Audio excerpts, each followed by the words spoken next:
What's up, Mystic Manifesting family? Nick with Mystic Manifesting here, and today is the day. Monday morning live. Let's stay motivated. Monday morning motivation. Plus, today is Neville's birthday, so of course it's natural for me to don the suit. And we could go with the usual cigar, but I went to the store. We got to celebrate the man. So, got some good cigars for today. Big cigars, long cigars, so I could be sucking on this long cigar for a long enough time to listen to one of Neville's lectures. What's up, Gary? How you doing, brother? We're going to listen to Neville live. So this is one of my morning. We will be listening to Neville with the audios that I have on Apple Music because I saw a few things about people using AI for his voice, and the message could get mixed. So let's take the messages we have. Let's compare them with the stuff that he says, like a lot of his Bible quotes. I'll go back and check them in the Bible, and it's like right there. And like he said, you could find so many manifesting tips in the Bible, and it's crazy what I've been finding and doing that research. A lot with Stoicism too, but he doesn't really talk about the Stoics so much. That's more or less me. But it's going to be a good live. I hope the thumbnail uploaded. I put at least 3 minutes of work on the custom thumbnail. John, what's up, brother? How you doing? You're back. I'm back. Yeah, we're all back, brother. This guy right here, this guy over here, this man carried me through some of the darkest times of my life. Thank you, Pirate. I've known Pirate a long time. So welcome, and we're having a little bit of birthday celebration for Neville today. And I'd like to thank my brother. Let's get the dust off this side of the jacket. Dust off our shoulders a little, right? I gotta thank my brother for the idea because I completely forgot it was Neville's birthday. But I have a little story about that he actually reminded me of. About keeping our thoughts in check, our mental diet in check. Happy to see you too, brother. I want to talk about keeping our mental diets in check. Ink, there you are. I knew you'd be here. Look at that. And we got a video popping off on TikTok right now. We're making moves this 2024. And you know what? We make enough moves. We're going to get enough money to get an actual desk that's not a piece of shit. But anyway, my brother brought up the idea that, hey, you should do something special for Neville's birthday. I said, yeah, that's a very good point. He remembered the date because it was a very bad date in our family's history. So around this time, too, it was the time when I realized I had to buckle down to manifesting. I had to learn the law of assumption better, and I had to keep my mind in check. So I would say it's over 3 years ago now. I think January 2021, this kicks off. The first SP I ever told the story about, not the one that I had this whole adventure with that you guys watched on the channel and all that stuff, not Lily, not that SP. This is the original SP that got me thinking, can you manifest an SP? Fail, fail, fail, fail. Then, of course, detaching, learning that, hey, you know what, this is going to work out in my favor anyway. And then just getting distracted with life goals, manifesting, becoming obsessed with this, finding other little manifestations, and then manifesting Lily. Like, that made me forget all about this first SP. But at the time, I was in the same place as so many of you have been or are now or might be in the future in terms of SP. I was feeling like garbage. I didn't care if I lived or died, and I will tell you one story where you can manifest any and every fucking thing you want. Whatever you pray for, you will get. God and the universe do not play. You will get whatever it is that you're thinking about consistently, repeatedly, feeling that state. So when you're feeling injured, brokenhearted, and all this stuff, like, I used to think, I'm like, man, this girl went from talking all day, every day to now, like dry text messages and stuff like that, and then, finding out about a third party. I was just heartbroken. So I started thinking, if I was in the hospital, would she visit me and blah, blah, blah, and all this stuff. So I was like, I kept thinking about that particular thought. I don't know why. Well, thing is, shortly after that, things in my life start going downhill. I'm so heartbroken, I'm now taking 3D actions to be a fucking crybaby, whiny bitch in 3D. So I'm going to the gym with Red Bull, with a diet of Red Bull and a couple of glasses of water and no food in my system. I'm lifting heavy because I'm all sad. I'm going to show her, even though she's not at the gym. So all this stupid shit I was doing. Well, anyway, long story short, I lift weights with my friend. You guys know that story. I tear the fuck out of my chest. And after that, I wind up in the hospital. I didn't go for a while. Like, it was a week or two later because it didn't hurt, but it was recommended that I go to the hospital. And I thought, what if I send her a message? And then she's like, oh my God, are you okay? And everything where she felt bad, I was in the hospital. Oh, wow, the exact manifestation played out. but you put yourself in the hospital and deformed your chest for life. Good job. Good job, motherfucking Mystic. So that's why you don't play around with it. But at the same time, after that, I was like, oh, that's it. And I just keep staying in that lack mentality. So let's go take a Bible quote real quick. Let's pull a Neville and pull a Bible quote for the Matthew principle, or the Matthew. It's from Matthew. I forgot the number, so maybe I should brush up on that. But in Matthew, it says, for those who have everything, more will be given. For those who have nothing, more will be taken. Tell me that's not fucking manifesting right there. If you have an abundant wealth mindset, you get more. If you feel lack and bitchy and everybody's out to get me, that's what's going to happen. More will be taken away. So in this time, my uncle, who I was close with when I was young, winds up getting really sick, drinking so much, he's losing his mind, mixed with COVID and stuff like that. I don't know if I can say the word because YouTube might ban me or whatever. But anyway, long story short, he gets sick, almost dies. And then I was like, fuck, he's in the hospital losing his mind. They're going to put him in a nursing home or whatever.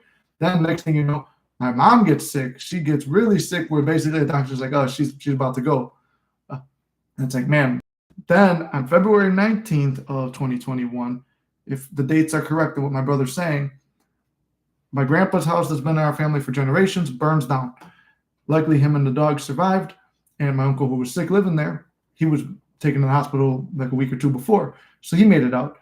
But family's house burns down. Uncle's in the hospital. Mom's in the hospital.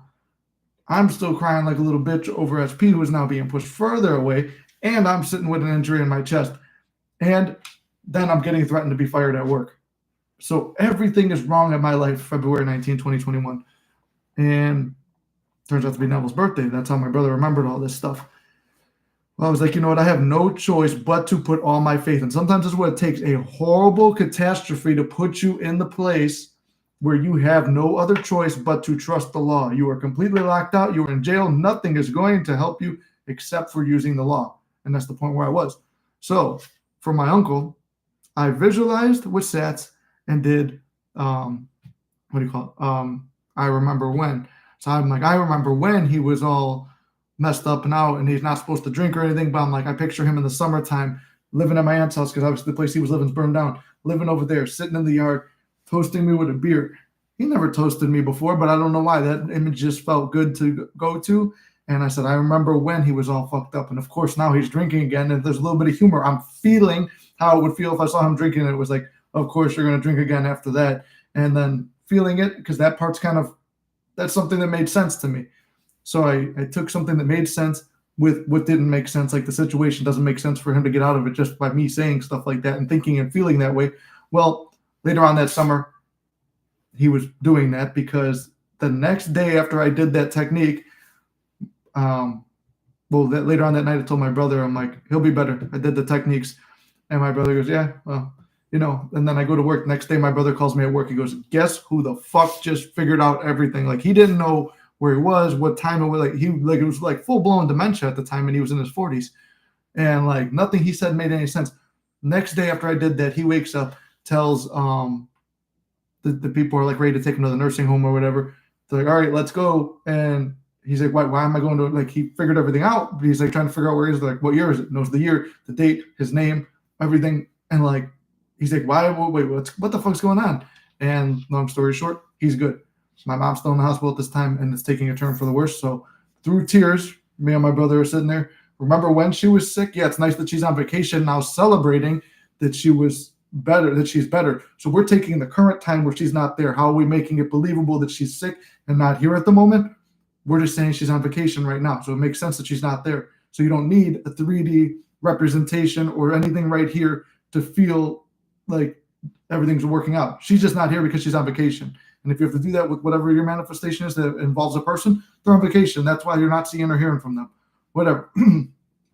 So we said that. Remember when. That's why I said it doesn't matter your feeling or whatever. Well, I mean, feeling is the secret, but as long as you're pushing yourself to get into the feeling or trying to get into the feeling, and that's what affirmations are, getting you to that point.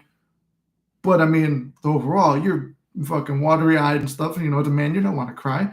So me and my brother sitting there. I remember when, Snow, I'm so thankful. I'm grateful she's better. And we're basically digging the ditches in the Bible parable where it's like, you want rain and water, we'll dig the ditches and they'll be there. the water will come. So that's when you're giving gratitude for something that's not here. We were giving gratitude that she was healed and ready and good. That one was maybe not the next day, but the next day or two, we get a call from the doctor. Hey, like, or it was from her even, because she had her cell phone with her. She's like, hey, I'm feeling way better. Then my dad talks to the doctor. She's making a recovery. Like, oh wow, the infection, it was like a deadly infection. Like, wow, we're actually surprised. Like, the doctors wrote her off. They told my dad to start making arrangements, or pretty much hinting at making the arrangements that she's going to go. So we went through that. And this is, like I said, this is when I went fully into the law, balls to the wall. I gave up on that girl too, because like I said, sometimes things in your life will come up and fucking slap you in the face that are more important than the SP thing. SP is the biggest thing in the world when you ain't got no other shit going on. And I'm talking shit because I've been the person who deserved to be talked shit on. Because it's like, I'm crying over this girl with this fucking little skinny chick with fake titties at the time.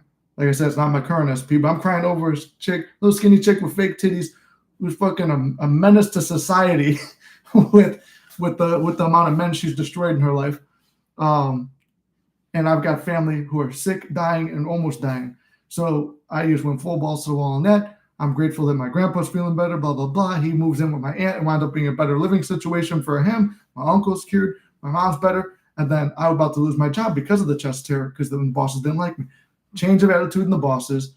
And I didn't really like them, but I faked it enough where it's like, no, they're going to respect me for fighting through the injury. Boom. I fight through the injury. I'm good. I said that I'm not going to need surgery. No one's going to notice anything. If anything, there'll be a dent.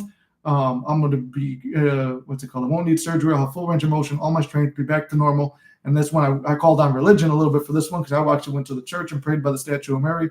Through prayer, I was doing sats and mixing religion and my manifesting methods.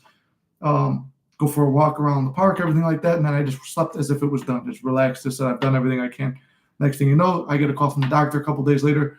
Yeah, you're going to have full range of motion. You're going to have all your strength back, but there'll be a slight deformation. And I was like, man, I should have just asked God for there to be no deformation. So then I'm like, well, can I even be done now? So I started asking for that. Like I started like manifesting that. And I'm like, that was through affirmations. I have no deformation, or that was what I was doing at first. But then there's still like, I'm seeing it. I'm noticing it. It's on the forefront of my mind because I do not have, you're still thinking deformation. So it's like, I have a full and perfect chest. Everybody likes the way my chest looks. Nobody notices anything weird about it. As time goes on, nobody noticed anything weird about it. And I got to keep the job and all that stuff. So, and I got everything I asked for in that manifestation. So basically that was how February 19, 2021, also Neville's birthday, but the time that I got fucking slapped in the face with quit being a little bitch, quit crying about shit, take SP off a fucking pedestal. And then at the same time, I was like, you know what? I'm just focused on me and my self-concept. And that became more addicting than anything else. Before you know it, I mean, SP who's currently here. My friend said, oh, that other girl will be back in a year and she'll be broken up with that loser she's with. Sure enough, within 1 year, she came back. And in that year, I didn't want her. She came back and made a couple attempts, but that was it. I was fully sold on this SP and I got caught up in this whole thing. But, you know, got to be careful putting people up on pedestals and stuff like that. Anyway, we'll go into the Neville stuff and start listening to Neville. But I thought maybe I'd preface it with some good stories and keep you guys a little bit motivated with those. Missed you, Ink. Missed you too. Sorry, I've been MIA, just staying busy with the kids and my TikTok channel. Yes, and also not getting updated by Nick when I'm going live. That probably helps. Gary, I'm so glad she got better. That's so sweet. Oh, thank you. Yes, there's one of the big things where it's like, okay, that's something more meaningful than SP will ever be. When you realize it's like you're putting all this effort into someone who is just an option. Wow, amazing story. Thank you, brother, for sharing. Yeah, well, I hope it'll motivate you guys. I mean, that's just the show. It's like those 3 or 4 little stories right there. That was me coming off the worst time, just knowing, oh, law of attraction. I've heard of Neville. I had no other choice. I had to do that. And the other girl comes back. No. And then I realized, okay, well, can I manifest this other chick back? And we were just friends with benefits at the time, which was my current SP. And then that whole story unfolds, and you guys know that one. So it's like there's nothing that has disproved the law to me. There have been times where I doubt it because, like I said, the bridges can be very ugly at times, but you want to use whatever technique feels natural in the moment. You put yourself in those techniques. So without further ado, I was going to throw us up on TikTok too, but you know what? We got this channel. we could clip good things on here. I'm trying not to spin off so much so that way we can take good clips. Then again, we have Gary. He's able to make my rambling sound coherent like he did in some of the videos, so I appreciate him. But without further ado, we're going to set this up right now. We'll pull up the one Neville audio I've been listening to. Like I said, with this AI stuff, it could be a little bit difficult to like decipher what's real and what's not. So I know that these ones are real because I've been listening to these for like 5-6 years now, before there was even anything. So we got this. I'm going to restart it. It is a 45-minute lecture. We're not going to just sit here and listen to it. I'm going to pause them. We're going to go through. We're going to listen to it. I'm trying to think, do I have a speaker? Because we may or may not need a speaker. Maybe this is some planning I should have done. But we're going to see what happens. I need your feedback, and I'm going to put this as close as I can to here. There we go. Because I'm also going to crack a window. Alrighty then. It's called Imagination Plus Faith by Neville Goddard. It is one of his lectures that he did, and it was recorded. I do like this one, and I've been visualizing doing this one. This is the one that popped up today, and I was like, oh, you know what? I'll go with this. As I was leaving SP's house, this one popped up. All right, let's go with this, because it also shows some of his personality too, his lecturing style when something fucks up, how he's dealing with it, which I liked and I related to as a coach. So does anyone ever have a moment where they don't feel like affirming anymore and want to wean themselves off of their affirmations? Well, before we start this, I'll just answer that question real quick. AMA or AMM, I will say this. There have been times where I didn't want to affirm. It's like it's fine to let your affirmations wean off a little bit. Okay. Yeah, sometimes people want to be by their username, sometimes they don't. All right, awesome. So, yeah, sometimes you don't want to do your affirmations. It's like sometimes you don't want to do stats either. It's okay to not have to do it, because that's a way of your subconscious is already impressed. And if you have your desire, you're not really feeling it. You're not living in the end, because by repeatedly doing that, you're, like Neville calls it, vain repetition. You're just repeating something. You're just repeating words, and you're feeling like you have to repeat them, and you're also feeling lack when you're doing it. If you don't feel like doing it, don't do it. Just start trying to catch the feeling. And if you don't have the feeling, like I just told those examples of stories, there's a million other things you could be doing and manifesting. They'll be easier. So you don't have to necessarily just, SP loves me, SP loves me, SP loves me. I am number one. I'm chosen. I'm this and that. Start doing things to make yourself feel those particular ways. For instance, you got a low self-concept, do things that build up your self-concept. Become very good at whatever your hobby is. Get in really good shape. Start doing things that build up your changing your diet, cleaning your house. I mean, I'm not one to talk. I always say clean your house, but my house looks like shit half the time. But, doing little things like that to build yourself up. And those are things that are taking, those are little actions you could do. They're not repetitions. And don't be doing stuff to get something. When you're doing something to get something, it also implies lack. And I think that's a point where I may even have to make a whole video on it, but I've mentioned it multiple times before. So with that, hopefully that answers Austin's question. I'm going to crack this window, cut this cigar, and we're going to listen to Neville. Let me know, especially you, Austin, I know you're an audio guy, if you guys could hear this. Tonight's subject is imagination plus faith. Imagination plus Can you guys hear it? It's on. Are the reality out of which man fashions his world. But what do I mean by imagination? I mean I'm going to assume you could hear it. Man is all imagination, and God is man, and exists in us, and we in him. The eternal body of Perfect. Thank you, John. is the imagination, and that is God himself. The divine body, Jesus. We are his members. It's entirely up to us what we imagine. But it's imagination plus faith. For we are told Walking in the faith. it is impossible to please him. Now, I can tell you tonight that your own wonderful human imagination is God. I can't convince you that it is. I ask you to try it. I ask you to test it. But I can't persuade you to the point of conviction. You have to become self-persuaded. True. Very true. So here, any bold assertion on my part will really not convince you, but I am hopeful. That imagination is the sole cause of the phenomena of life.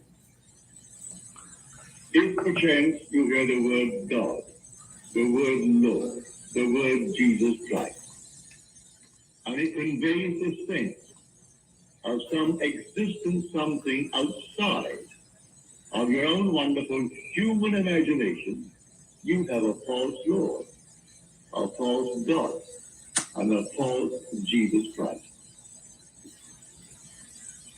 If you really know who you really are, that your own wonderful human imagination is God, you cannot fail in achieving your objective. All things are possible to him who believes. With God, all things are possible. Now, he equates man with God.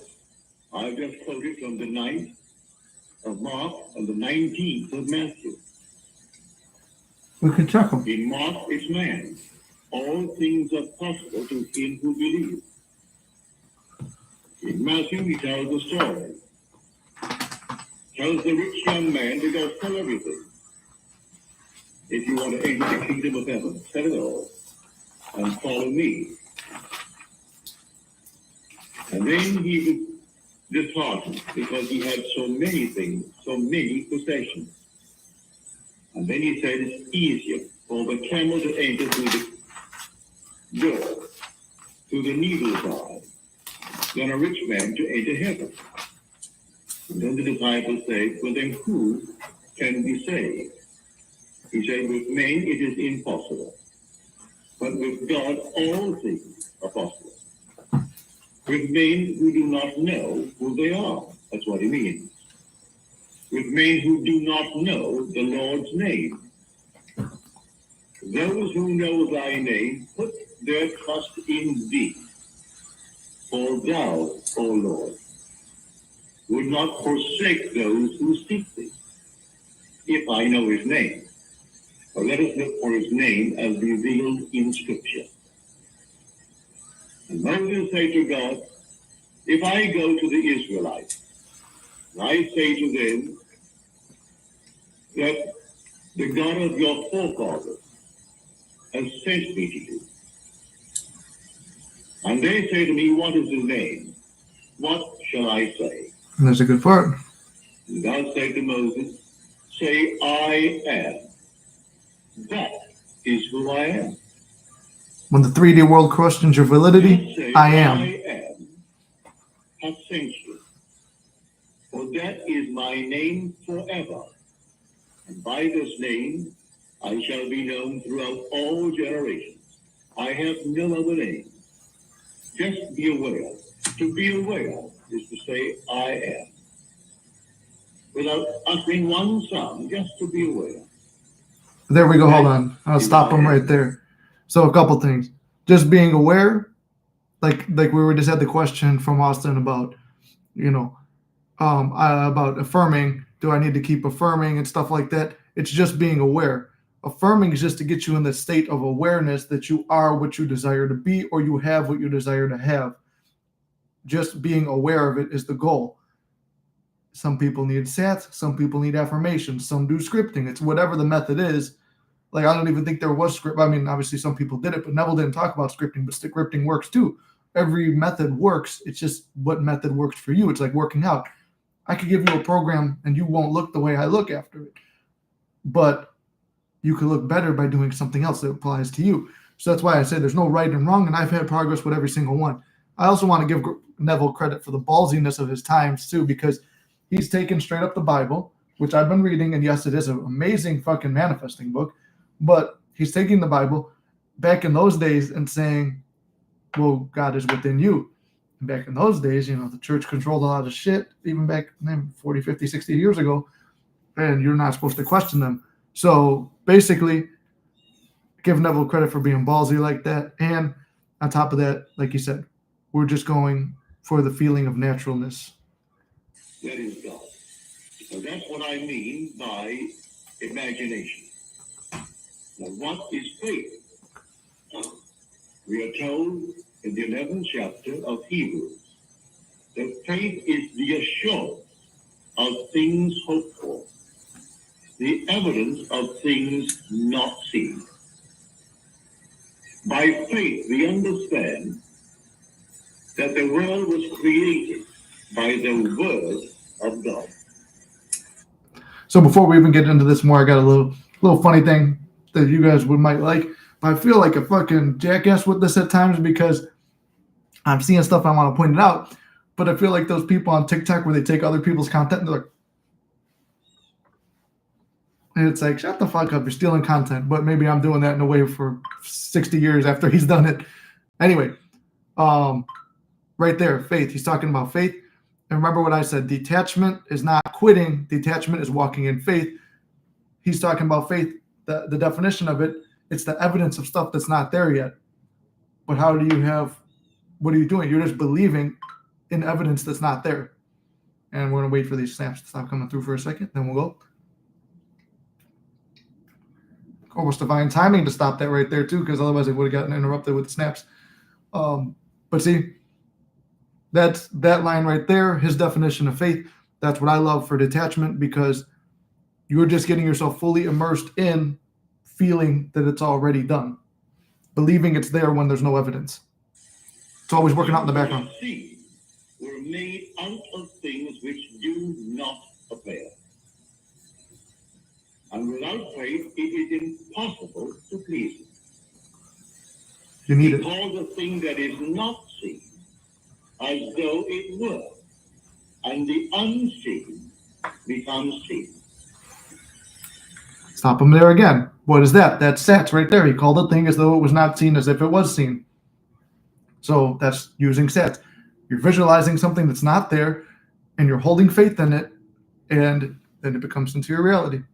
Now, having found who God is, my own wonderful human imagination, then how will I go about actually creating something that at the moment seems either difficult or even impossible? Nothing's impossible with my stories is proof. First of all, naturally with God, because God is my own wonderful human imagination. So the most blessed gift in the world is a strong, vivid imagination, a clear idea, and a determinate vision of things as I would like them to be, all within my own mind. What did he just say too? What is the number one rule of manifesting? We have to know exactly what we want. I've had multiple people where they had multiple SPs, and it's like they're cool with either one. Okay, pick one. You could do both, but put your attention on how it feels to have both, or how does it feel to have the one you want? Know exactly what you want. That way you can keep your mind focused. It's all about keeping your mind focused and your mental diet focused. Conjure a scene which would imply the fulfillment of my Both SPs. It's true, I've done it. In my mind's eye, give it all the tones of reality. Give it as much sensory vividness as I can, and believe in that imaginal act. Have it so fixed in my mind that I am completely oblivious to all the things round about me that would deny it, and walk in the assumption that it is so. Assume that feeling of the wish fulfilled, and simply ignore everything that denies it, and walk in it. There, right there. Feeling is the secret, as his book title is, and as he says, feeling is the secret, right? So the point is, you want to get to the feeling. That's what the scripting's for. That's what the meditation's for. That's what SATS is. That's what affirmations are. They're to get you to that feeling, and then walk in faith of it. This is why I talk about like my acting method, where okay, how does the actor in this particular movie carry himself or herself? Knowing everything that they have. Like the character's going to walk confident and stuff like that. That insinuates they're in shape and very confident of their abilities. But it doesn't. But you don't know anything about them being in shape, and they don't have to reference it. They don't have to be like, I'm really in shape. I'm really in shape and strong, and I'm a good fighter. No, in the action movie, the character carries themselves as the person who already has the ability to do those particular things. So here, you're just trying to get yourself to that feeling state to embrace it. And I'm calling a thing that is not now seen as though it were seen. And that unseen state will become seen. I tell you, I know this from my own experience. It never fails, but we are the operant power. Knowing what to do is one thing, and doing it is another. So be hearers, not hold on. To do it all well and good. Be ye doers. This is one of his lines, but he took it from the Bible. Be ye not only hearers, but doers of the word. Most of the time we hear it. We all know how to manifest. That's the point where so many people come into coaching. They know exactly what the fuck to do, but they need help and guidance for someone just to tell them it's okay. I'm telling you right now, you know what to do. You can do it. Apply it. Apply what you know how to do, and you can manifest any fucking thing you want. You got this. Gary, clip it. But will I do it? Those who know thy name put their trust in thee. In any other God is a false God. To turn to any other God, you turn into a false God. He is housed within you, as you're told in Scripture. Do you not realize that Jesus Christ is in you? Examine yourselves to see whether you're holding to the faith. Test yourself. For now, I can test you right now, this very moment. Let's hear it. In fact, I've already given you the test. And you be the judge as to whether you failed or passed. I use the word God. I use the word Lord. I use the word Jesus Christ. If your mind jumps on the outside to something other than your own wonderful human imagination, you failed the test. Do you not realize that Jesus Christ is in you? Or if in any way, and no matter how you try to excuse it, the mind goes out to some image on the outside, no matter how beautiful it is, how altogether wonderful it is, if it goes out, you fail the test. So we are told, examine yourselves to see whether you're holding to the faith. Now he tells you what it is. Do you not realize that Jesus Christ is in you? Unless, of course, you fail the test. Now, it may be a shock to the whole vast world, but I cannot avoid telling the story. I've experienced it. I can only share with you what I know.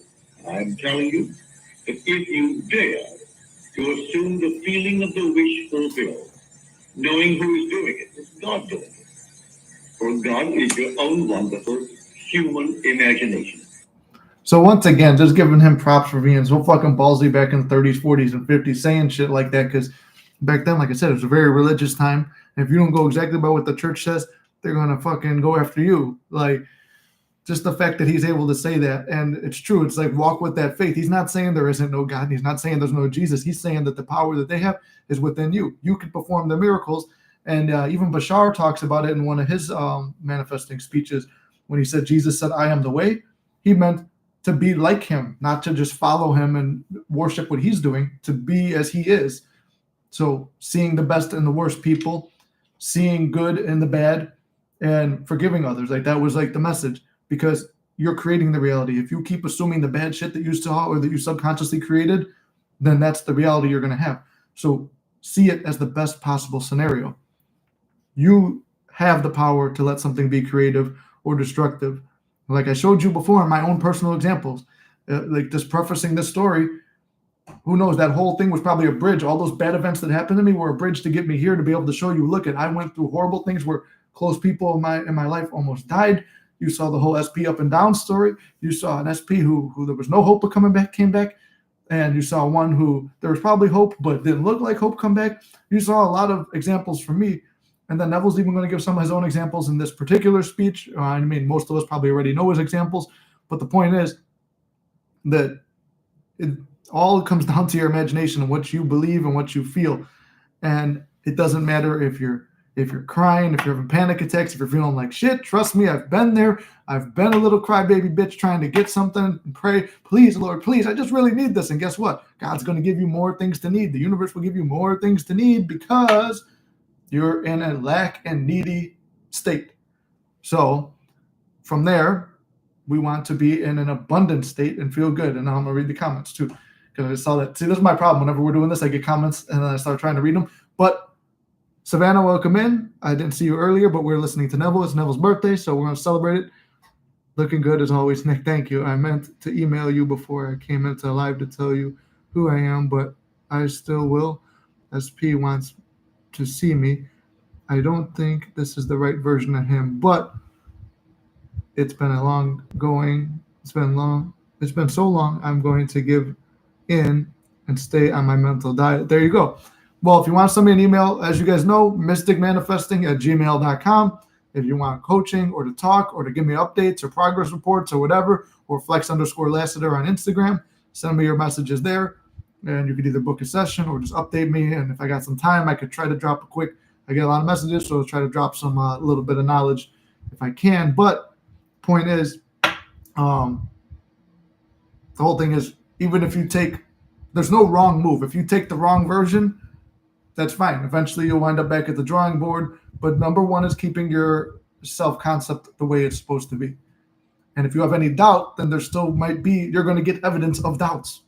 You're going to get evidence that makes you doubt more. So, like I said, in my case at SP, it's like I saw fucking good but not great versions, and then that led to worse because I focused on the not great part. If you see any evidence of good, stick to the good and follow that, double down on that. So let's go back to what Neville got. And he is doing it. If you dare to assume it and you walk in the assumption that it is so, ignoring the sanctions, ignoring the facts of life, the denial, in a way you do not know, it will become a reality in your world. You never know the way it's going to show up either. That's one of the things I always say. By imagination plus faith.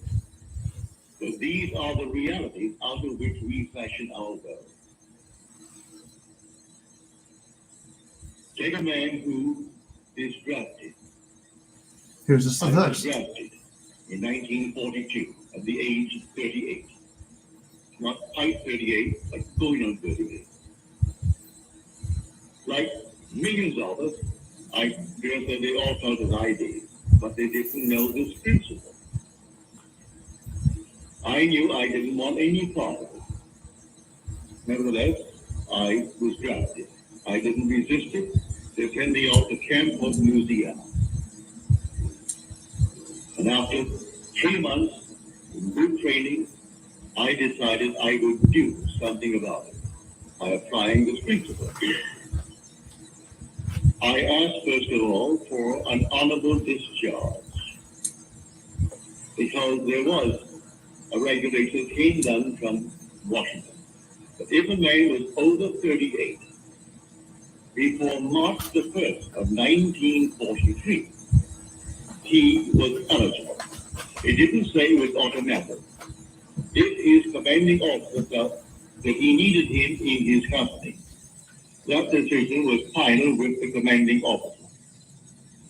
You could not appeal it to any higher position. You couldn't take it to the general. So whatever your commanding officer was, he was a colonel. If he decided he needed you in his battalion, you remain. But I applied based upon the fact that I was eligible, for I was 38 before March the 1st of 1943. And it came back to me disapproved and signed by my commanding officer. He got the opposite of what he was trying to get. That seemed final. But there's nothing final in this world if True. you know who God is. If you know that your own wonderful human imagination is God, you will not accept anything on the outside that is in conflict with your wonderful desire. That's the hard part. I desire to be honorably discharged out of the army.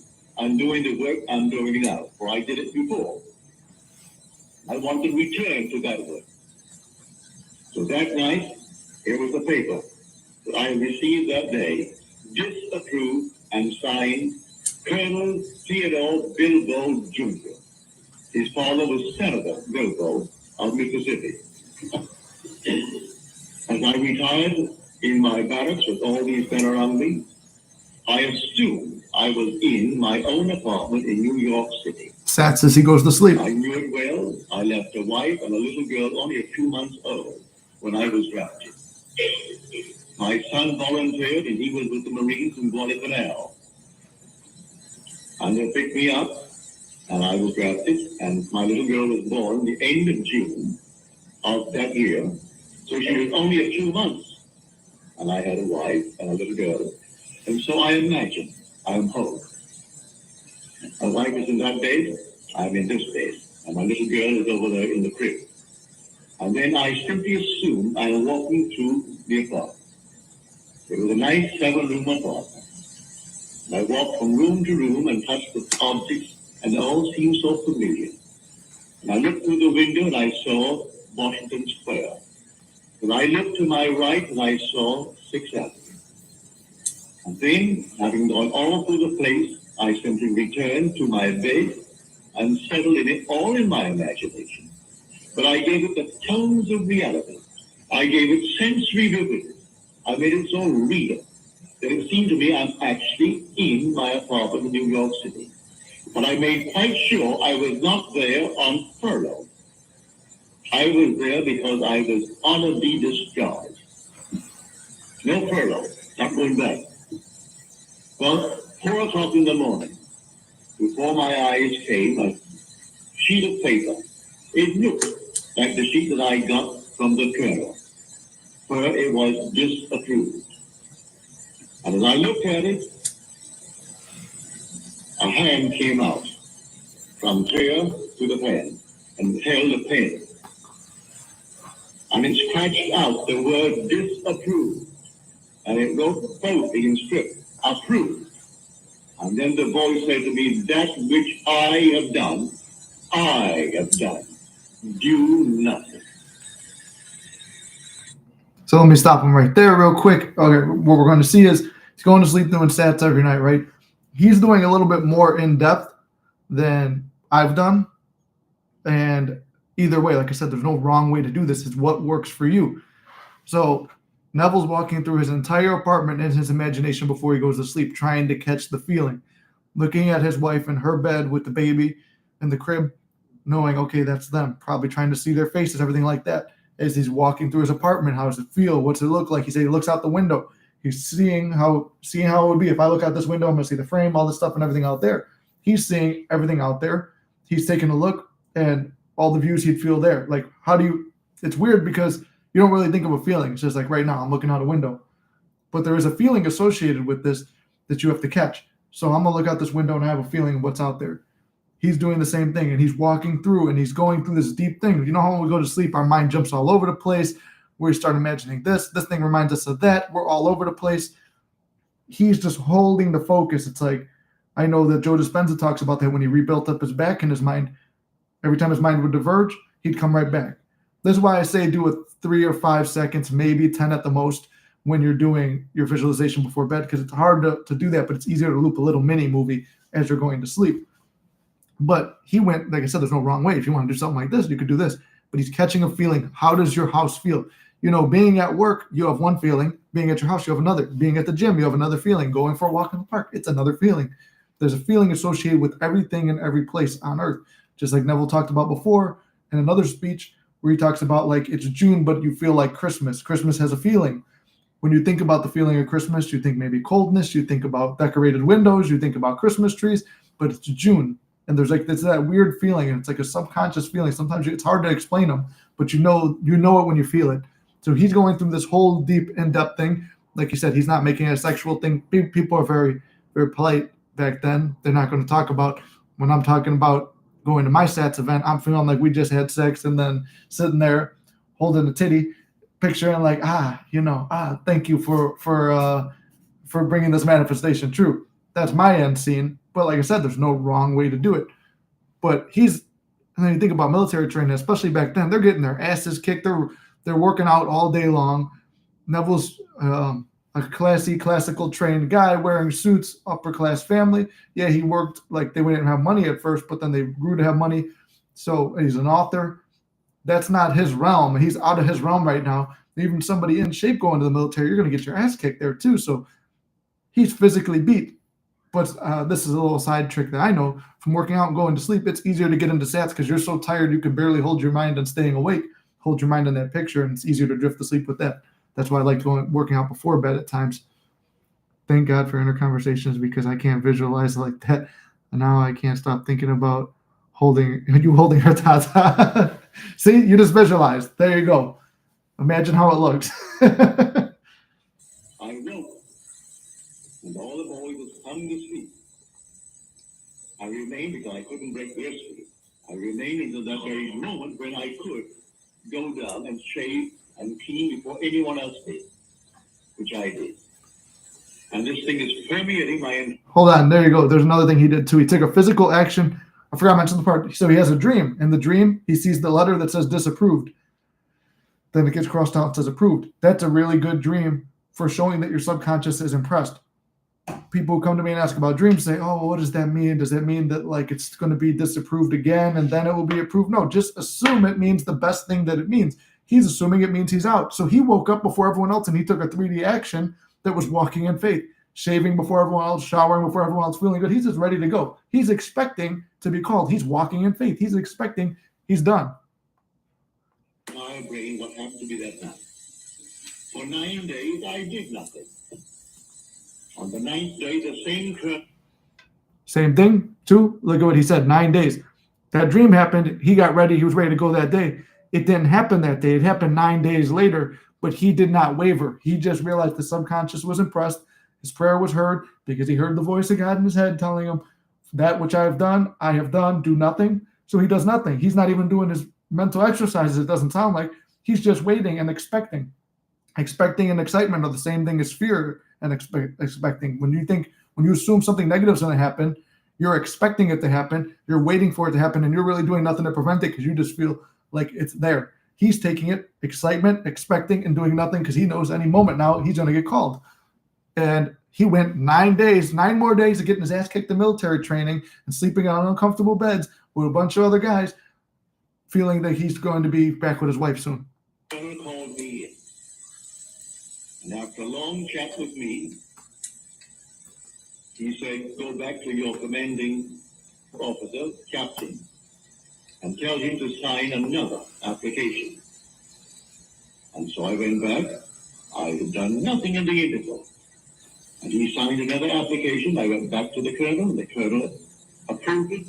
And that very day, I was on a train from Camp Hope, Louisiana, to New York City on a be discharged.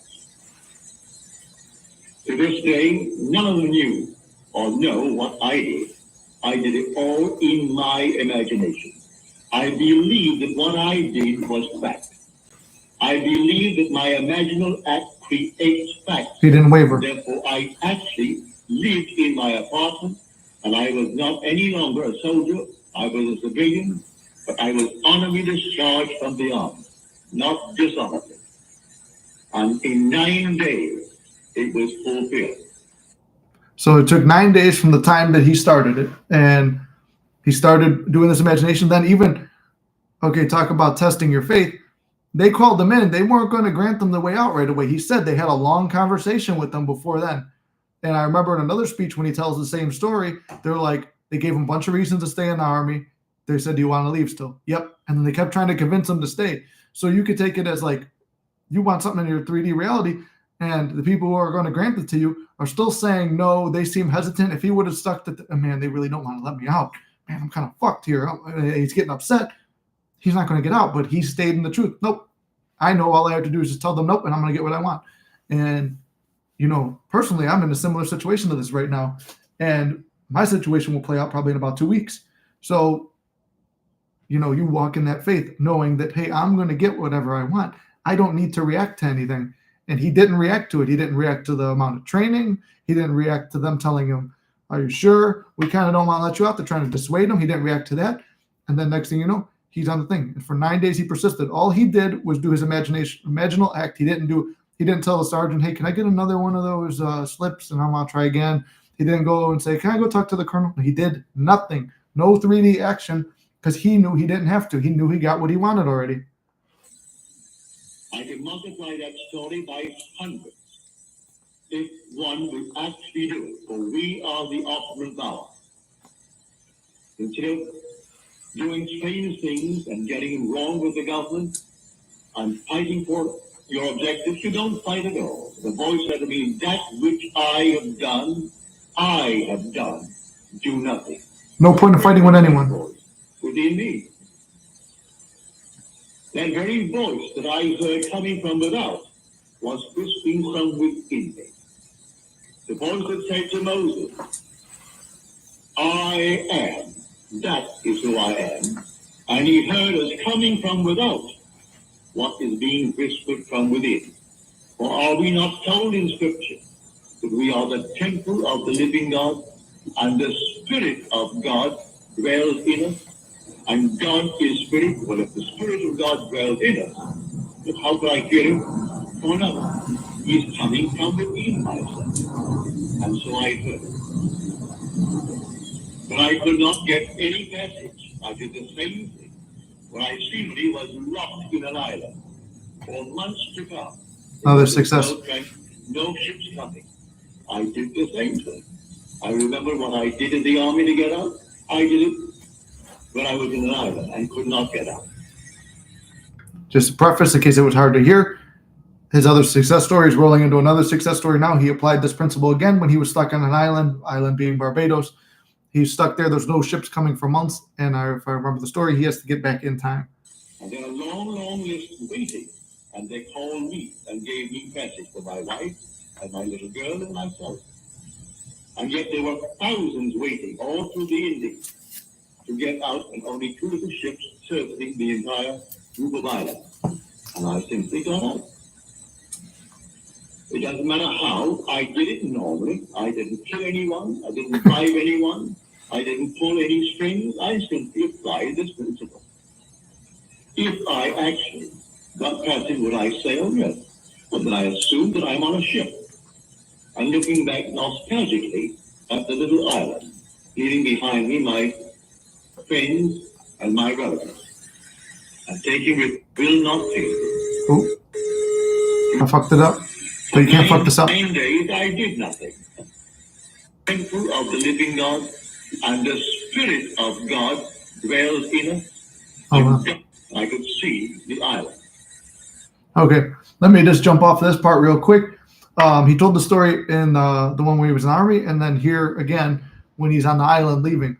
In his visions, he's looking back on the island and with nostalgia, like, man, I'm glad I'm leaving, but I feel bad that I'm leaving my friends and my family.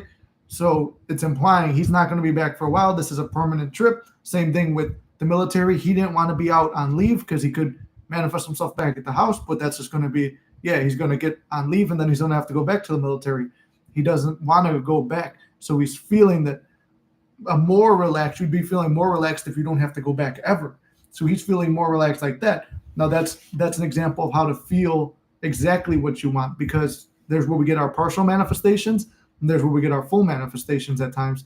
If you're just feeling and trying to get a specific event to happen, I've had it before where it's like, okay, the one remember in my success stories, I would picture laying in bed with SP and her saying a bunch of beautiful things to me. That would happen, but then there'd still be a breakup. It was just, you're manifesting a hookup. You're not manifesting a relationship or staying together. You're manifesting something partial or not. It's not opposite. It's partially what you want. You're getting a partial manifestation. So in his case, he's feeling it like that. And I got another success story from, that's the ghost again. Anyway, one other success story I had, I keep counting $100 bills in my hand, like a big wad like this. This is a manifestation that I'm trying to get to right now. It's something I'm counting where it's like, you're feeling secured in it. Well, I'm just doing the thing, counting. And next thing, I'm not feeling that it's my money. I'm just counting the money. Next thing I know, my best friend posts up this thing on Instagram and then on Facebook, sends it to me too. It's his hand which is like this. He's Puerto Rican, so he's got like more olive color skin than me.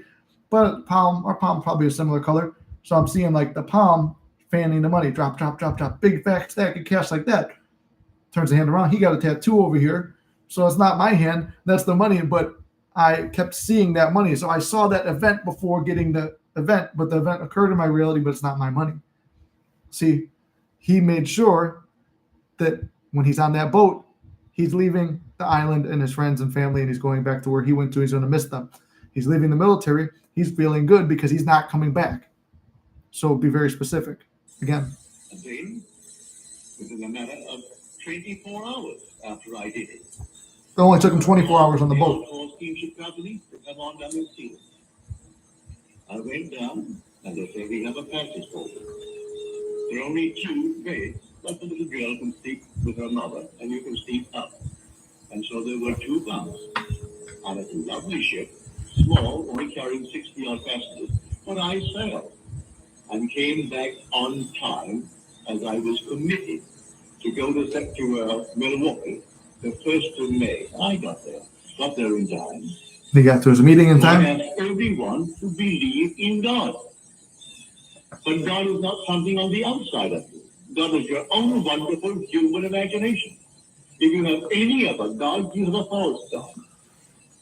Therefore, do not feed him anything but loving thoughts. Nothing but loving thoughts. No matter what, always loving. Lovingly on behalf of everyone in this world. Doesn't cost you anything, and it doesn't hurt anyone. And you will find yourself becoming the man that you want to be, the lady that you want to be. And you'll move from stage to stage to stage without hurting anyone, and fulfilling all of your dreams. Then you'll know how true the statement is. That all things are possible to him who believes. Once again, I paused there right in time before an alert. I'm going to break off and tell a little story too, a little success story about imagining on behalf of others. Like he said, always use this lovingly. This is keeping a strong mental diet. No matter what you encounter, if you encounter someone and you think nothing of them, just think positive. Or you think something negative of them, flip it and do positive, whether they have an impact on your life or not. Like, here's a success story. And I took it as inspiration from Neville because, like I said, Neville says test it. So I tested it. So I used to work at this other job where, like, we'd have to, when it snowed, you'd have to shovel it. And, during a heavy snowstorm, you shovel like an entire city block in downtown Chicago with a fucking big-ass shovel and walking through, shoveling, knock it all off. And it's a pain in the ass. I turn around, you make it to one end, and you look back, everything you shoveled is covered again. And you got to go back again and again and again and throw the salt down, salt covered up. It's a pain in the ass job. Well, there was a 7-Eleven in the building I used to work at.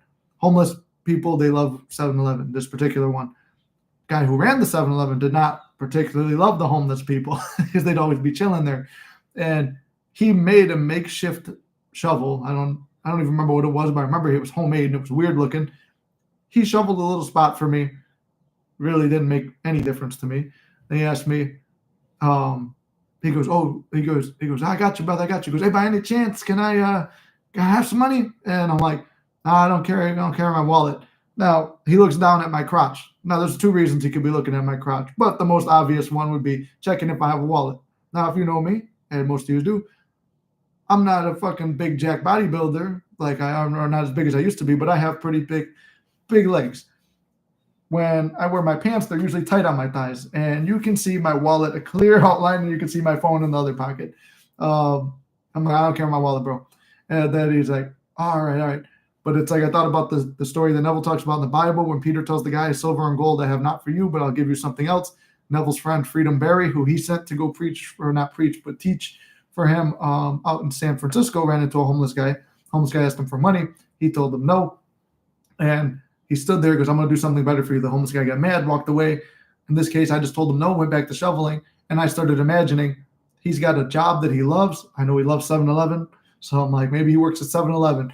And I just thought, wouldn't it be wonderful if he got a job at 7-Eleven? He's got the 7-Eleven shirt on. So I picture him with that and him smiling, hey, look it, I'm working here, and just feeling good. And I'm like, wow, I really did what Neville did. And this feeling that feeling that, hey, this homeless guy's got a job now that he loves and he's excited about. He's making money and he's actually trying, because you could tell he's trying a little bit by shoveling for me and stuff like that. And I really wanted to test the law. Probably about 2 weeks, 3 weeks later, the guy who owned that 7-Eleven sold the franchise to another guy. Other guy was like an extreme do-gooder who loved the homeless people, wanted to help them all. He was letting them use the bathroom, giving them free stuff, letting them work there. Sure enough, because this guy was the most responsible of all those homeless guys, I don't think he was actually on drugs or nothing. May have been an alcoholic, but point is he was showing up for work. He told me, he goes, "Hey, bro, look, I got a job." And I was like, holy shit, this shit works. And like, this is still like, I mean, I already had the success story about my mom and uncle being sick and my grandpa moving over there and my chest success story. And then I manifested as back a few times. So I already knew about the law, but I'm like, just, it feels weird doing it on behalf of another like that. He got a job. So that was just one that was crazy because I remember Neville's friend did it. Why can't I do it? And it's also an exact story like that they took it from something that was in the Bible. And then I did it. So it's not impossible. It's easy to manifest on behalf of others. And it was literally, I thought about it from the time I was shoveling for about 20, 30 more minutes, thought about it on and off, visualized it, let it go. And then I forgot about it. I didn't think about it until I seen him in 7-Eleven. I was like, holy shit, I did imagine this. So there you go.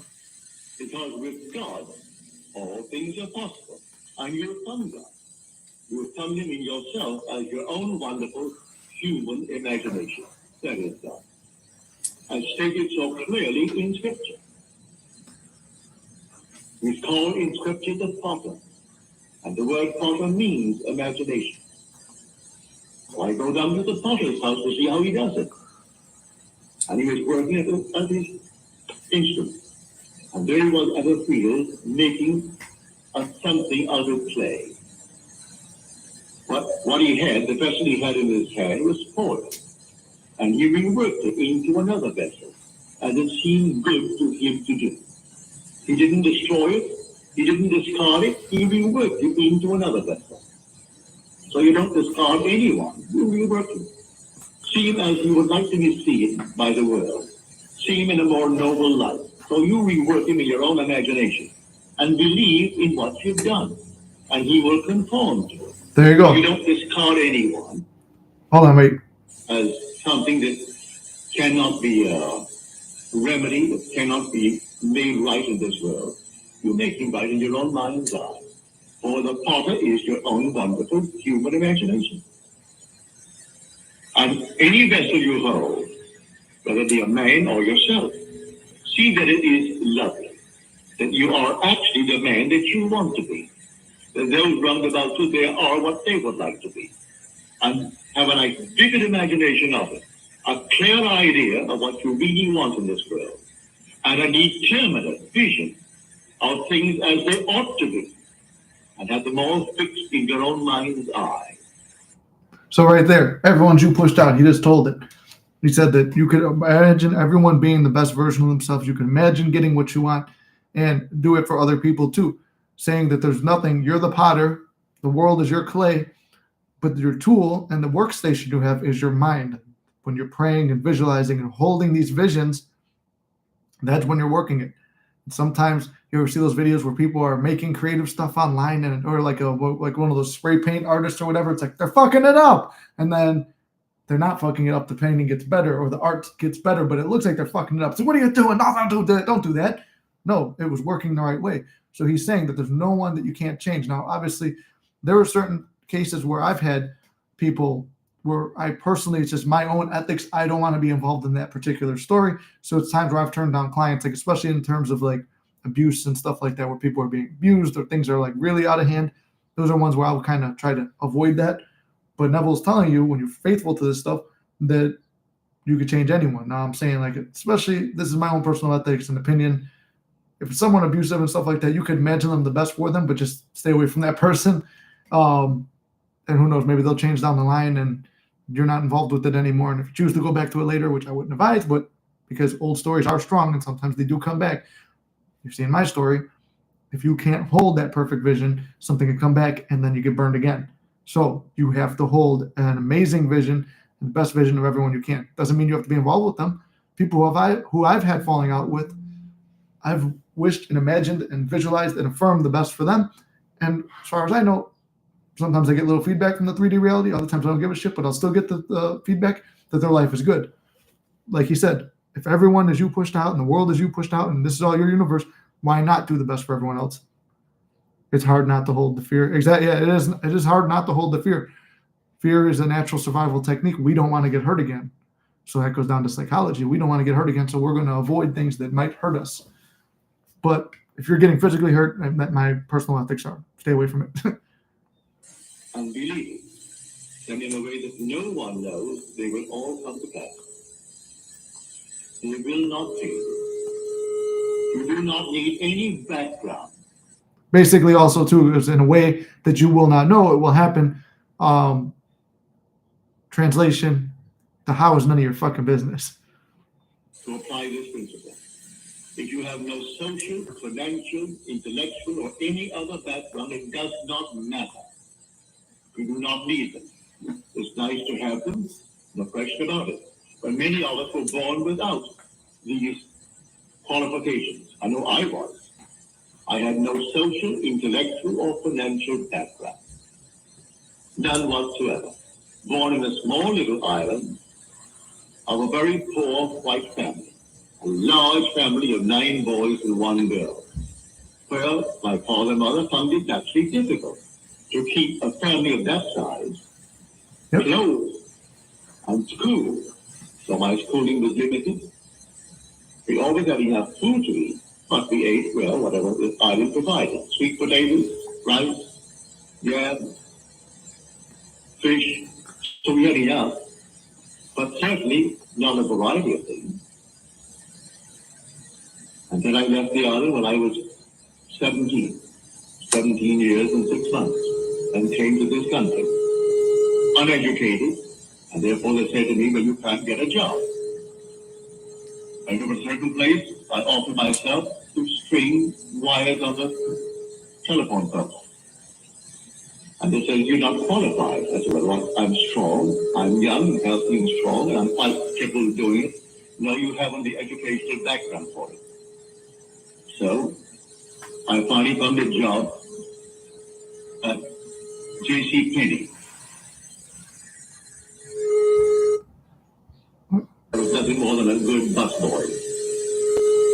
What's going on here? That's a good part. A feedback? Am I causing it here? I know nothing of it, you know. I can't. What?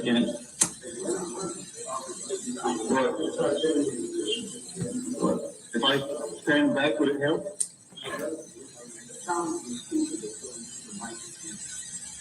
Well, I'm sorry. I apologize to those who are annoyed by it. He's sorry, inked. Roll them down. Would that help? No. Try anything. Any better? All right. So here, what I'm trying to persuade you to do is to follow script.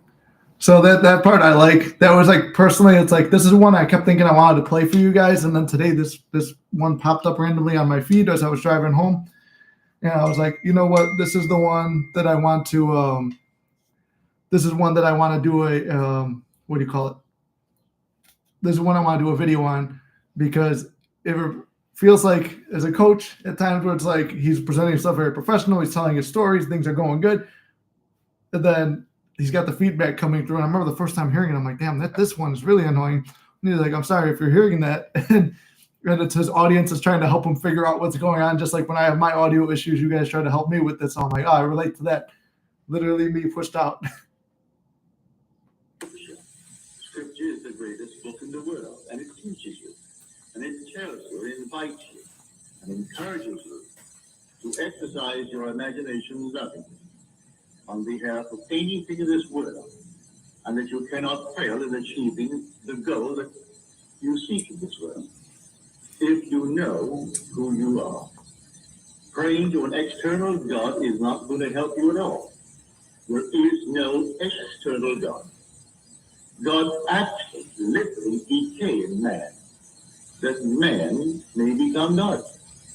He isn't pretending that he is man, knowing all along that he is not. He literally became man and completely emptied himself of the divine power and took upon himself the limitations and the constrictions of man. And finding himself man, is subject to all the weaknesses of man. But in the end, he discovers and remembers who he is.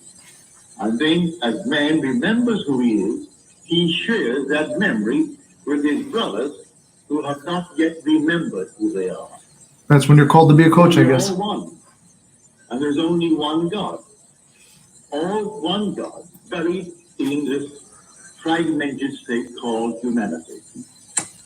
And so I'm telling you that tonight, and it will not take too long, if you know exactly what you want in this world, and you're willing to assume that you have it, and speak tonight as though it were true, and make a mental image of friends round about you, congratulating you on your good fortune.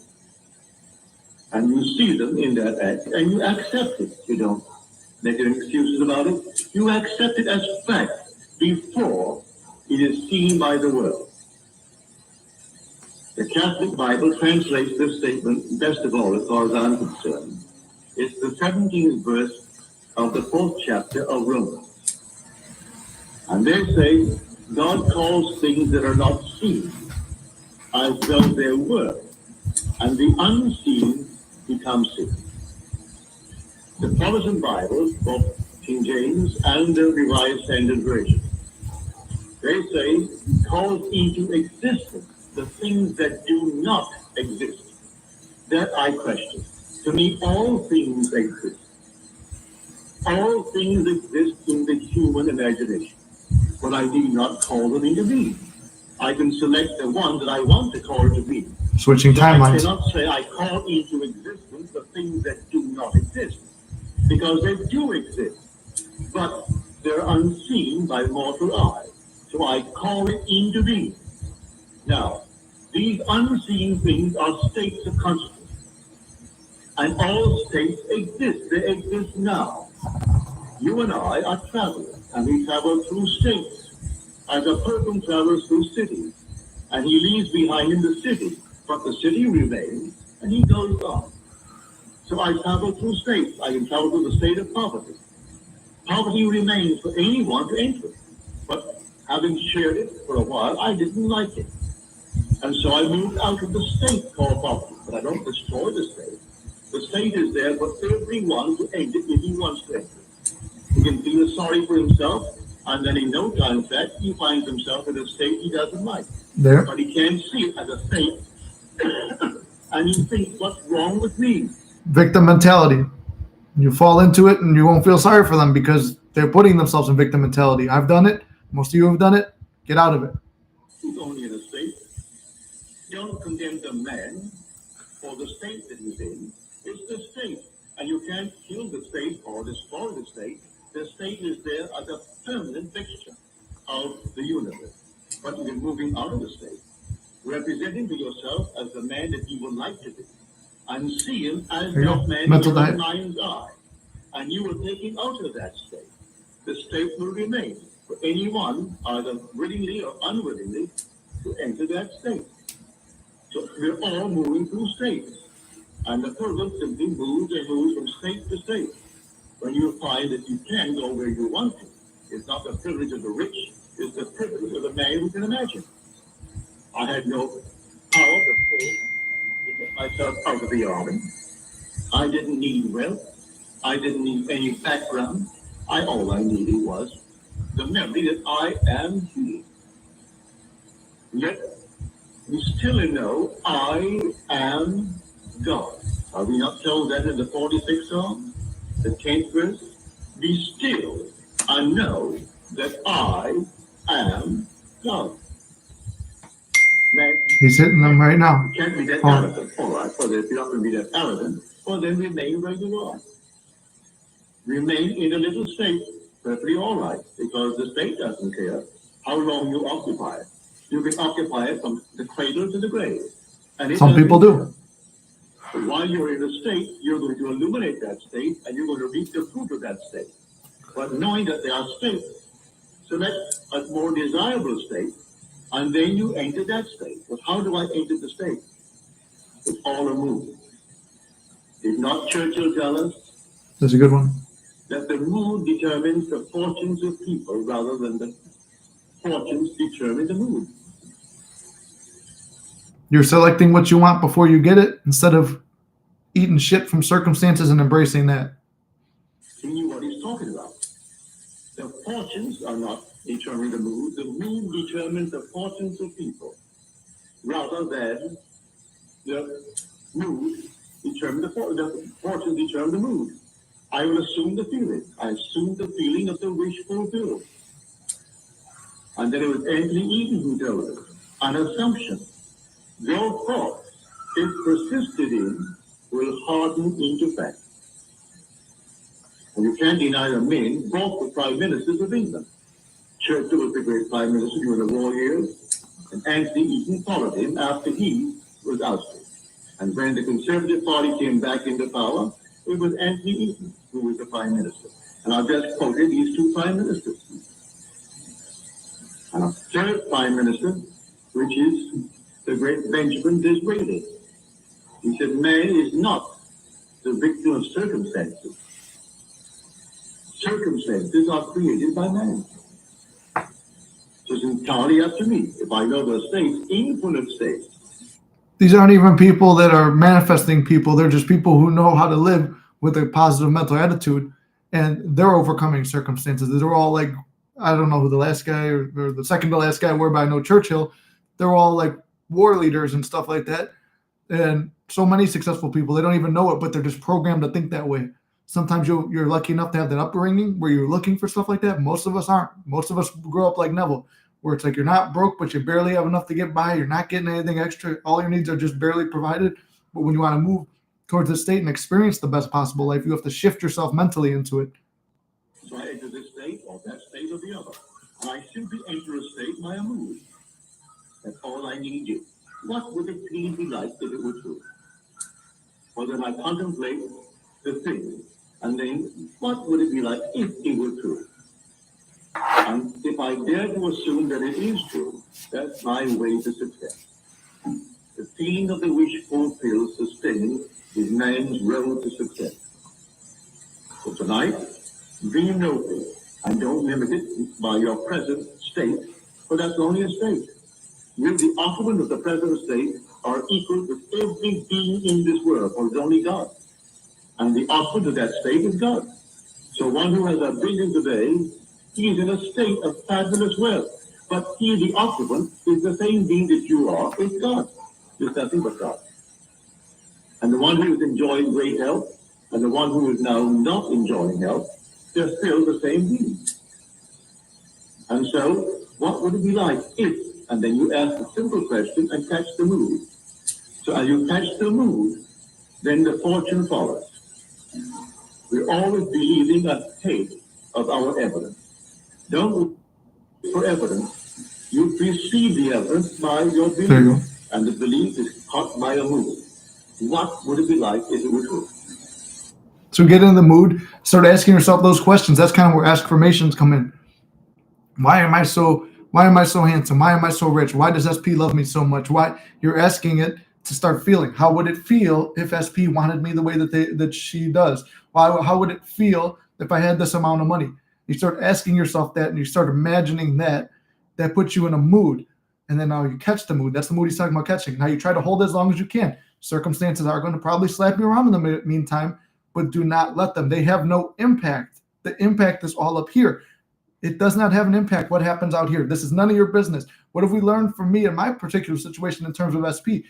You could argue, you could fight, you could justify stuff, you could be romantic, you could do all this stuff. But if your beliefs here and here are off, that shit ain't going to matter. None of it matters unless this and this are on point, in check, whatever you want to say. Unless your mind and your faith are right, everything out here is just going to keep beating the shit out of you, and you're just going to keep assuming, well, this is the way it is. And that's where people have that fucking garbage ass saying that I hate. It is what it is. No, it is what you fucking make it. So stop making it about, oh, this is what happened before in the past. So it's logically, I'm just a logical thinker. This is how it's going to be. Shut the fuck up. It's going to be how you make it. So change your mood in your mind. Feel how it is to have it in your mind before it happens. That line always, the line gets me riled up because I've heard it so much in the trades and from growing up on the south side of Chicago, and I'm sure plenty of other places have it, but in a blue collar background, it's always, it is what it is. You know, you got to go to work. Life sucks, then you die. Shut the fuck up with those sayings. It is what you make it, and it is great. It is amazing. Catch that fucking mood and be in that mood. Got myself a little riled up there. I had to preach to you. I had to bring the power down. So imagination plus faith. There you go, Inked. Are the realities out of which we fashion our world. And without faith, it is impossible to please Him. That's what we are told in the 6th verse of the 11th chapter of Hebrews. All these marvelous things are taught us in Scripture, but man doesn't see it correctly. He sees it as secular history, and it isn't secular history. The whole thing is salvation history. The whole thing is all about God. And God became man, that man may become God. So He's actually seated here in everyone who is seated here. And you say, I am, that's God. There is no other God. When you hear the word God tomorrow, or you hear the word Jesus, or you hear the word Lord, don't fail in your test and let the mind jump on the outside to something other than yourself. For the God spoken of in Scripture is your own wonderful human imagination. That's God. There is a thing in this world that you see now as a fact that was not first imagined. You name it, name one. It was all first imagined. Now you may say, well, the tree. I didn't bring that in. It's divine imagining in the depths of your own being to do. On the surface, you can see all the things that you do, that the clothes you wear, they had first to be imagined. The very building in which we are now housed, it has to be imagined. All these preceded with evidence that came into the big world. But if you go beyond that and say, well, after all, the stones were not, and the trees were not, yes, they were. They were all imagined in the depths of your own being, but now you change at the surface in these gods. And you can see the evidence of what man imagines in the world. He had first to imagine going to the moon before he could conceive the means to get to the moon. And you and I have to imagine everything in this world before it can become a fact in this world. For there is a thing that you and I will call a fact that was not first imagined. So objective reality is solely produced through imagining. And you can start now to imagine a more noble world for your own self and for your immediate circle. You don't have to go into the whole vast world, your immediate circle. A more noble, more lovely thing that you want to experience in this world. And if you imagine it and believe that what you have imagined is fact, you become a fact. So I tell you, imagining creates reality. Because God, imagining, is created. And man, imagining, is God. And so he is created. Now look at the world and see what we've done with it. Because we did not know what we were doing.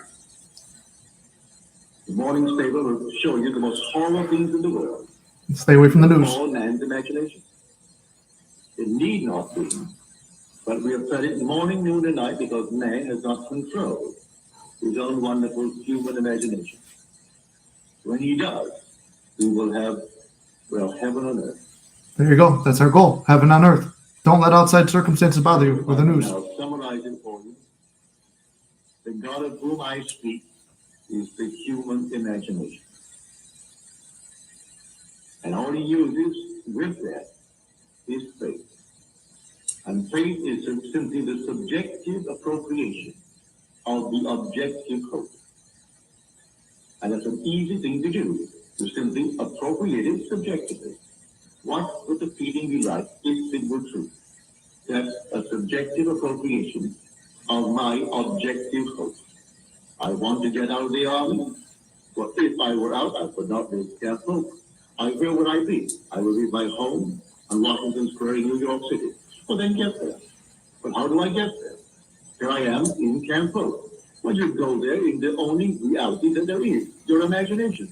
So in my imagination, I assume I am in my place in New York City. And then I thought of Camp Hope, and I saw it 2,000 miles to the south of me, where I was, not where I am. for I am in New York City. See your current circumstances as a place you were, not where you are now. So you could be in them like he was. He was in it where he's getting fucking thrown through a ringer of workouts and getting his ass beat and stuff like that, going through this whole military training. But he sees himself, even though he's in there, he sees himself back home, and he keeps pulling himself there mentally. Like he said, it's the only way out. The only way out is within. So in thinking out Campo, I saw it away down south in Louisiana. Really far away. View the world from that state. And having viewed it from, I fell asleep. And falling asleep, here came an internal voice telling me, that which I have done, do nothing. And it actually scratched out disapprove and wrote me approve. And that all came from within me. For a dream, if you call it a dream, is egocentric. So the whole thing has to take place within me. And I'm only sharing with you what I actually have experienced. Same thing I do. In 9 days, I'm on my way. For the vision had its own appointed hour. Time doesn't matter. It ripened in 9 days, and then it flowered. And I came into the Colonel's presence. He shook my hand. I went off and I got my money. That was due me. Went to the place and bought my ticket and off to New York City. He was a nice gentleman. Now, I did not argue with that man. I did not try to persuade him outwardly. I did nothing, as the voice said to me. I didn't raise a finger to argue why I should be of the army. He disapproved. And the law says you cannot take it to any higher position. Your commanding officer is final. His decision is final. I could not take it to the divisional commander, only my battalion commander. And yet I was not. And I didn't violate any rule. I simply went through the rules of Caesar. And he himself had a change of heart. And he doesn't know why he had a change of heart. They don't know. He had to. I've seen that too. He had to, or the whole army would have to. After I did what I did. And when the voice came and affirmed it, because when vision breaks into speech, the presence of God is affirmed. And here is vision now. I see the hand, I see the paper, I see the pen, and here is the action. Approved. And then comes the voice. So the vision broke into speech. And there is the affirmation of the presence of God. I was told. You see how much he held on to that dream that he had? This is why dreams are important. If you have a nightmare, you go back and revise it. You don't fight it. He had another speech where he talks about you're fighting a demon. He was fighting a demon in his dream, and it's laughing and getting bigger. When you give power to something negative, it grows. When you give power to something beautiful, it grows. So feed only the lovely thoughts. Don't feed the ugly thoughts. Don't feed that demon. Don't feed the ugly shit in your life, the negative circumstances. Don't feed those. It's so easy and tempting to do that, but this is your mental diet. You see it, you acknowledge it. Okay, it's there. See you later. I'm not thinking about that anymore. That's how third parties disappear. That's how negative circumstances disappear. That's how unwanted things disappear because you're choosing mentally to live in the reality that you want. And like you said, that's mediating God. The third chapter of the book of Exodus. And we saw the burning bush. And then the bush began to speak. And so here is the vision, accompanied with words. And when vision breaks into speech, the presence of David is affirmed. So I tell you, it will happen to you too. And you will know who you really are. That the Jesus of the Bible, the most glorious concept of the world, but it's reality. It's not any myth, it's true. But where is it? It's buried in man. Man is the sepulchre in which he is buried. He's buried in your own skull. And out of your own skull one day, he will rise. But when he rises, you are he. He will awaken within you. Won't be another. You won't see another. It's you. Because you are all imagination. And you do not observe imagination as you do objects. You are the reality that is named imagination. so you don't observe it as another. You are that reality, but all that is said of him, you're going to experience in a first person, present tense experience. Thank you, Felix. And then you'll know who he really is. When he rises in you as you'll know who Jesus is. And he can say, he who sees me sees the Father. Then you know who the Father is. And then you'll know who the Son is. You'll know who the Son who calls him Father, which is not taught in our churches to this day. For the Son who will call you Father will be David of biblical faith. He will call you Father. He will call you my God and the rock of my salvation. And you will know it is true. There is no uncertainty as to this relationship between you and the Son who will call you Father. And then you'll know who you are. For he is the Son of God, as taught us in the Bible. I will tell of the decree of the Lord. He said unto me, thou art my son. Today I have begotten thee.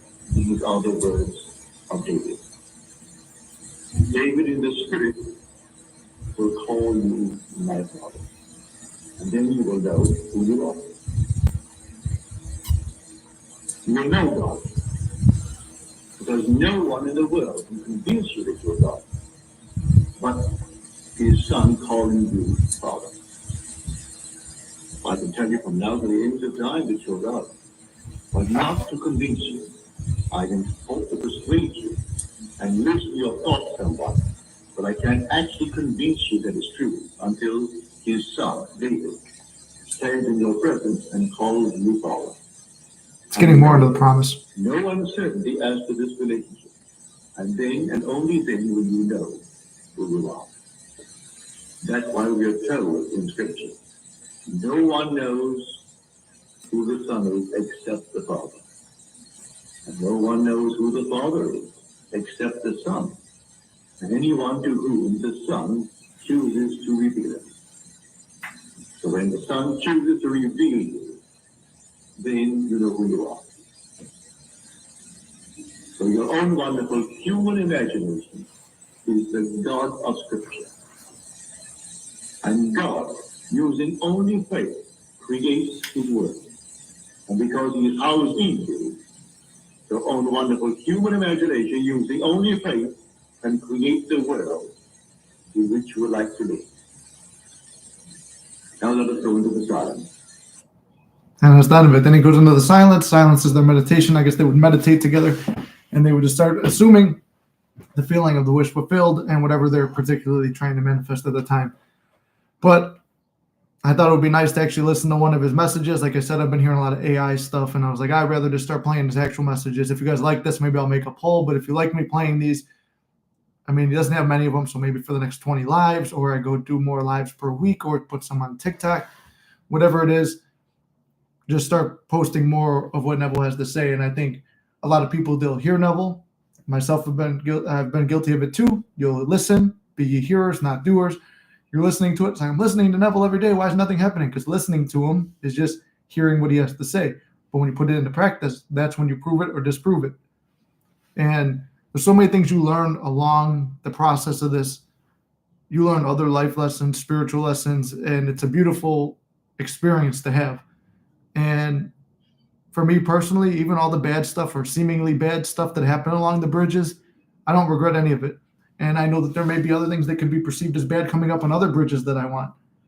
But I hold that mental diet and that faith that it's all working out in my favor and I can't fuck this up. Those are my two favorite affirmations. That's what I always say to you guys. You can't fuck this up. Look at all the times I could have fucked shit up and I'm still here. I'm still surviving. And then am I going to say that I don't slip into those sad states, those depressed states, those feelings of like everything's not working out for me, the perilousness? No, I slip into that shit all the time, but it's the mental diet. Snap back into it. Like Eminem, snap back to reality. Boom, there goes gravity. Okay, yeah, snap back to reality. Your reality, the one that you hold in your imagination. Snap back to it every fucking time. You could sit there, you could be human, you could have that experience and just experience it. Sorry, I forgot about the meal prep. But the point is to hold the faith, to believe in your vision before it happens, and to just keep living in that particular way. Go to sleep with it, wake up grateful for it. In your day-to-day life, when negative shit is happening, snap back, get back. No, this is where I am. This is who I am.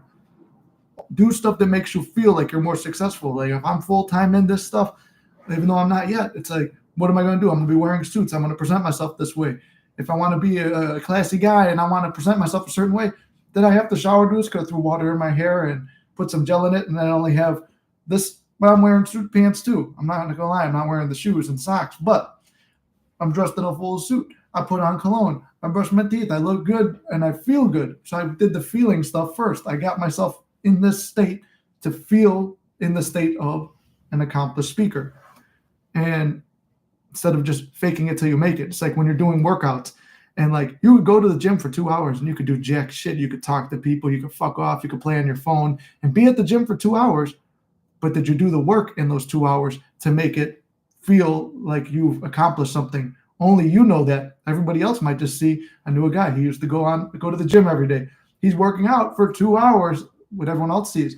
Damn, look at him, he's working out. But then you see him in person. What the fuck are you doing for those 2 hours? Versus you go in there, you don't got to tell nobody about it. You go do it and you feel that you've done something, then you've done something. Because you put the work in. Only you can judge yourself. Only you know the truth about what you're doing. So that's why you got to hold yourself accountable. Hold the faith. Hold the vision that you want.